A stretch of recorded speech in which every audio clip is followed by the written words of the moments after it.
Onde está a graça de Deus aqui? Estamos falando aqui de séculos.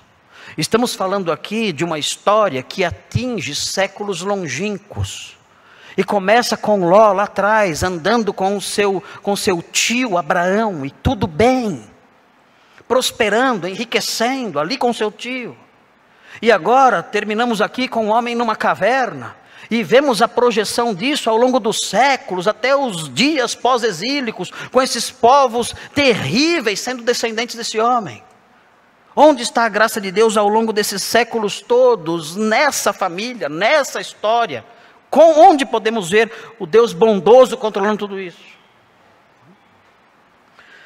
O que é interessante notar na história bíblica é que mesmo algo assim, uma saga triste, escura, tenebrosa, assustadora como essa, você consegue perceber, se você olhar com atenção, você consegue perceber o filete da graça de Deus perpassando tudo. Os irmãos prestarem atenção e estudarem melhor a história do Velho Testamento e fizerem no curso cadete o panorama do Antigo Testamento com o pastor Thomas, os irmãos num dado momento vão chegar num livro chamado Ruth. Ruth mostra um filete de graça. Vamos ver o que diz. Vejam. Ruth, primeiro capítulo de Ruth, o livro esquecido, o livro que ninguém lê. Vamos ver o que diz. Diz assim, Ruth 1, prestem atenção. Nos dias em que julgavam os juízes, houve fome na terra de Israel, fome. E um homem de Belém de Judá saiu a habitar na terra de Moabe. Vamos ver o que vai acontecer? Vamos ver o que vai acontecer? Vamos lá? Vamos ver então. Ele foi com sua mulher e seus 2 filhos. Este homem se chamava Elimeleque. E sua mulher Noemi. Os filhos se chamavam Malom e Quilion, efrateus, de Belém de Judá. Vieram à terra de Moabe e ficaram ali. Morreu Elimeleque, marido de Noemi, e ficou ela com seus 2 filhos, os quais casaram com mulheres moabitas. Era o nome de uma, Orfa, e o nome da outra, Ruth. E ficaram ali quase 10 anos. Eles se casaram com moabitas. E o que vai acontecer? Você tem que ler o livro de Ruth em casa. Não dá tempo de eu ler agora. Vocês estão curiosos, né? O que vai acontecer? Moabitas. Mulheres moabitas. Uau, que mulheres com ancestrais terríveis. Um povo inimigo, perverso. Descendentes do que aconteceu, fruto do que aconteceu naquela caverna horrível.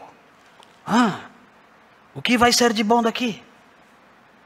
E nós prosseguimos lendo Ruth, no capítulo 1, capítulo 2, capítulo 3, e no finalzinho chegamos no capítulo 4.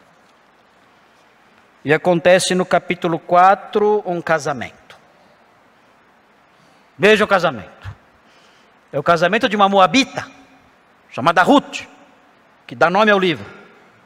Veja o que diz o texto. Diz assim no versículo 13. Assim tomou Boaz a Ruth, a moabita, e ela passou a ser sua mulher. Coabitou com ela, e o Senhor lhe concedeu que concebesse e teve um filho. Então as mulheres disseram a Noemi, a sogra dela: seja o Senhor bendito, que não deixou hoje de te dar um neto, que será teu resgatador, e seja afamado em Israel o nome deste. Ele será restaurador da tua vida e consolador da tua velhice, pois tua nora, que te ama, a Ruth, o deu à luz, e ela te é melhor do que 7 filhos. Não é fácil achar uma nora assim.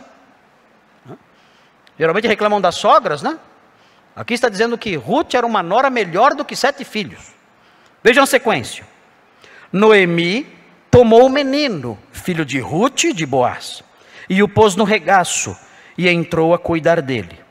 As vizinhas lhe deram um nome, dizendo: a Noemi nasceu um filho, e lhe chamaram Obed. Este é o pai de Jessé, pai de Davi. Do que estamos falando aqui? Estamos falando da linhagem do Messias.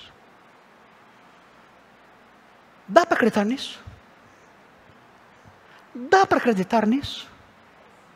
Você pode ver o fio da graça?